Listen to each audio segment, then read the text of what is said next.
Hello YouTube, I hope everybody's doing great. Today I have a small update on my new PCB that I designed, and it actually finished. Design is finished and I sent it out. It's been manufactured and it's on the way to me. And I wanted to show you and talk about some few things or changes that I made.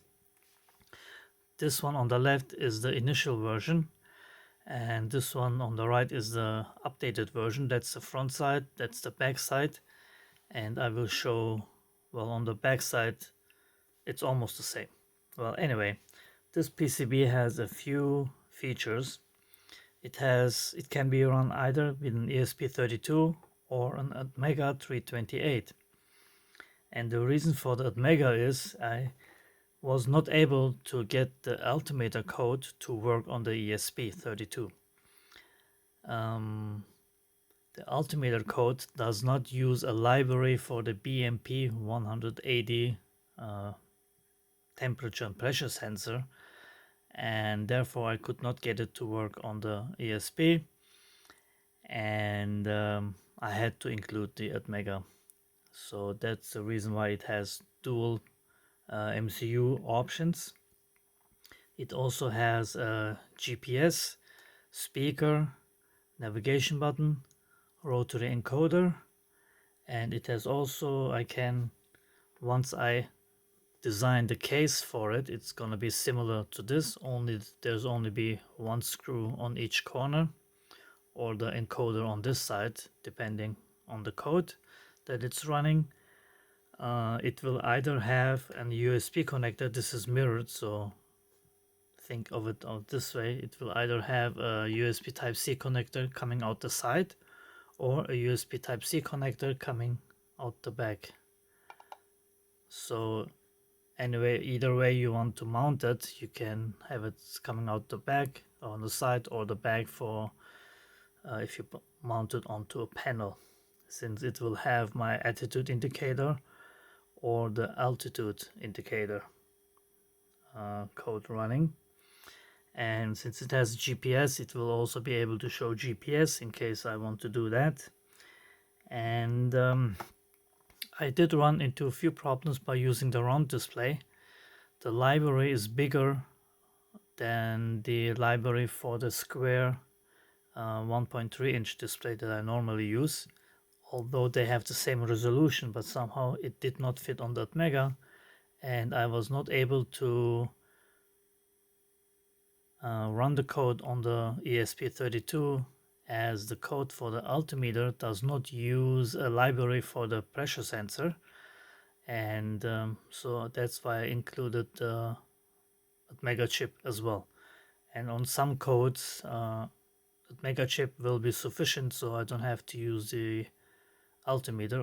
Obviously it will also have a battery with battery charging circuit.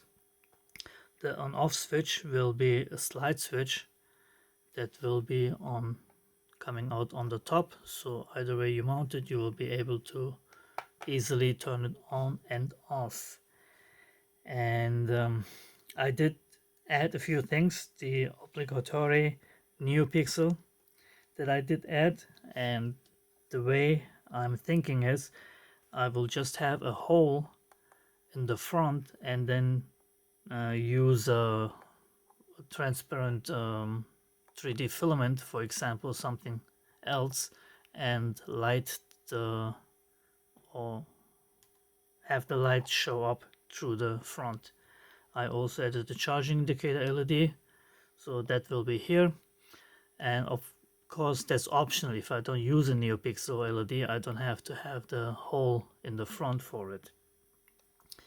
And since this is dependent, the altimeter is dependent on the pressure sensor, I normally use the BMP 180, that's this little guy here, directly on the PCB, but then it's inside. So what I did on this version, on a new version, let me move my camera a little bit, it's gonna be a little crooked, but that's okay.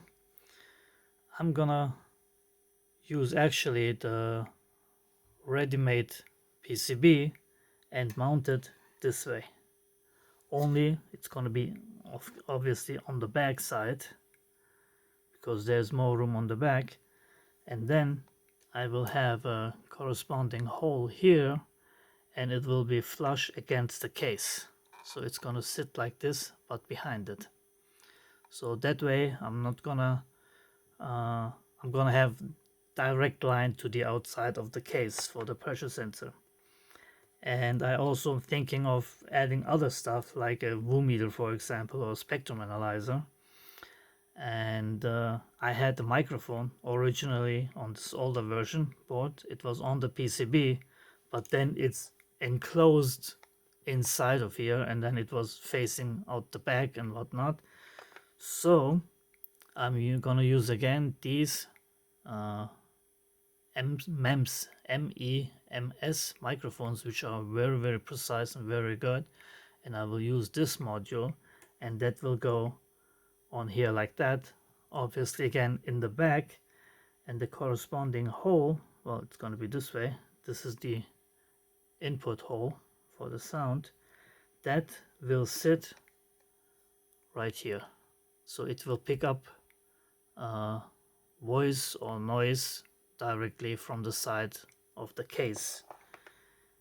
And since it has also a speaker, you can use it for voice or any other stuff that you want to add.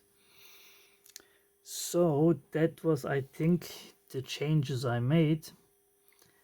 And I mentioned the GPS. It's a 10 Hertz GPS, and in combination with the ESP32 I can update the screen much faster. And that will be that. And then I will show you now what I changed on the Altimeter code. So what I did or had to do, let me get it closer to here.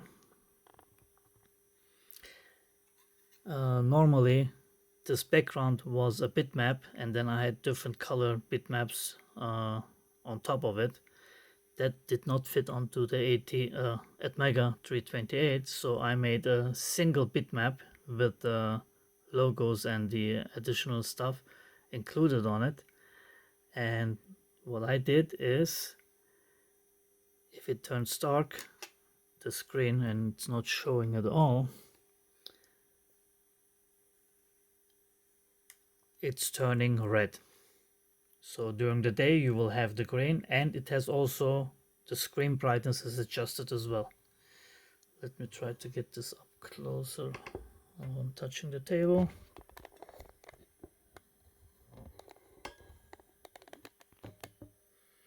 So maybe can you see it now better? So it has still brightness control, and then if it goes into the dark mode, it turns the background red. I can of course adjust colors on the numbers as well. This is just the code that I have running on here. And also this display has the backlight function reversed to what I normally use, so that's why the code is a little not as sensitive as I like, but it's gonna work. And as I said, I have to adjust this once it's inside the case, and this is the light sensor I'm using. That again will have a little transparent tube going towards the front here for display brightness adjustment. So anyway, that is what I did change on this code compared to the other code where it had just a different colored background. And I do actually kind of like it like that. And what I also want to mention is that these sensors are also sensitive to infrared light. So you can see here it goes brighter and darker. So that was that. I will make these on to order. I don't think I'm gonna put them up into my Tindie store. Speaking of Tindie, I had a customer the other day ordering something, and he had a question for his order, and I did of course answer him, but I did not see his order for a long time, and for 3 days it did not show up. And I contacted customer support on Tindie, and they apologized for the delay. I don't know why there is a delay in the first place. And if the customer would have not got in touch with me, I would not have known that he ordered at all. So I think that's a big issue. I didn't get an explanation or anything from Tindie in regards of that. So what I want to say is, if you order something from my Tindie store, please do drop me a line. You can do it either through Tindie to the messaging or directly to my email, so I know that there is an order in and I can start working on it. As you might know or not, once the order comes in, I have only 2 weeks to ship out the order. If I don't ship it out within 2 weeks, it gets cancelled. So if I don't know the order is in, and after 2 weeks it would get cancelled, you would get your money back. You're not losing anything, but I'm losing a customer, and I don't want that, obviously.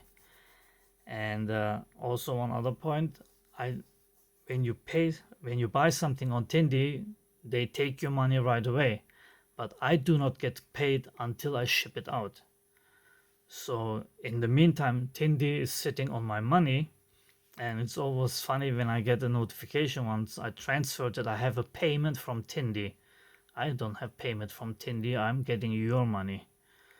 So that I don't like, and ever since Tindie got sold, it's not as it was before.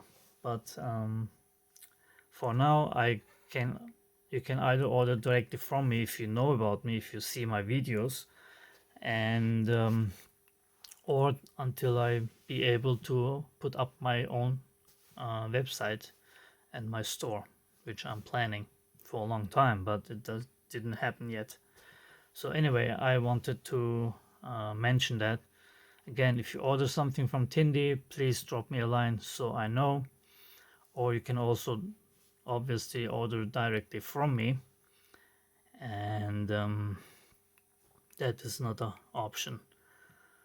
So if you do have any questions, please do leave them in the comments. If you like my video, you can subscribe and hit the notification bell in case you're interested in this, so you get the updates. Once the PCBs arrive, I will obviously make one right away, and one of each, altimeter and the attitude indicator, which somehow I like. I don't know why, I do like it.